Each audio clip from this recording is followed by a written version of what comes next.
occupying Breed's Hill, wasn't it one Pyrrhic victory? And the commander on the ground, who was Lord Howe, who became the commander after Lord Gage, was so severely affected by the cost that he never made a frontal assault, especially in Long Island subsequently the following year.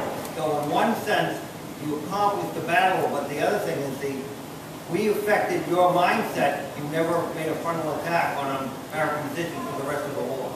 I will admit to you that while taking the hill and destroying the emplacements and the army in its place on the hill, we failed in our objective, which was to break the siege of Boston. That remains in place. It is now a siege of Boston and Chaarlestown. But in that regard, I would say that the objective, the higher objective, was not achieved. In addition, I have seen the signs in General Howe of great trouble. He seems a changed man after this experience. He seems somewhat in shock. I trust that he will recover, but I do fear that, yes, he has seen a new reality. And, of course, it is not, there's an image that in our century that the only tactic that we seem to have is to march straight at something in big, long lines and get shot down. That's not the case, actually. On this hill here, there was, in fact, an effort. The attack on the front was simply to fix and mesmerize, if you wish, those in the redoubt. While, at the same time, we sent our light infantry down to Mystic Beach. Unfortunately, there was a gentleman there, I forgot his name. Stark, yes, New Hampshire. I'll remind you if you can get it. Yes. Who got there first. I must grant him, he had a good sense of tactics. He got to the beach first, and our light infantry were gunned down in dozens and dozens of them. As a former light infantry officer, I will not forget that. And then the battle did degenerate into what you described. I believe the sum effect has been not great and not good on Mr. Howe.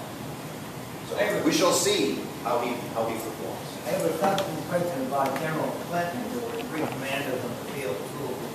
Clinton's recommendation was to occupy Chaarlestown next. Any comments on why that was not done? Well, that is precisely to my point earlier about the Navy. And again, don't talk to Admiral Graves, please. I have to maintain decorum with him. But occupying the neck would have been exactly the tactic. And in fact, several of us officers do have, I should even say there are officers in the Army who have sympathy for your Republican causes. It's remarkable but true. But send me their names. But you're quite correct. There is, when an enemy places themselves at the end of a peninsula, on the top of a hill, in a hole in the ground, why go after them? If you want to put something in a bag, and it's already in the bag, all you need to do is close the top. And that would have been my particular choice of tactic, as you suggest, would have been to land soldiers on the neck, or at least to bombard it much more effectively so as to isolate those out on the Chaarlestown Peninsula. Those of you who live here may be aware that much of what's behind you as you look at Boston is filled. And in fact, it came down to a very small little neck by Sullivan Square. Named after an Irishman. Say this all. You realize soon this whole place is going to be run by Irish. So I'm told. I would like to make a comment to state publicly.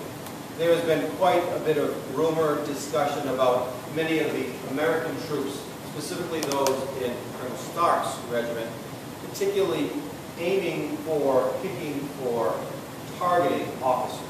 Yes. I personally find that appalling, being an officer myself. But many of the men have been doing that, and they have been ordered not to.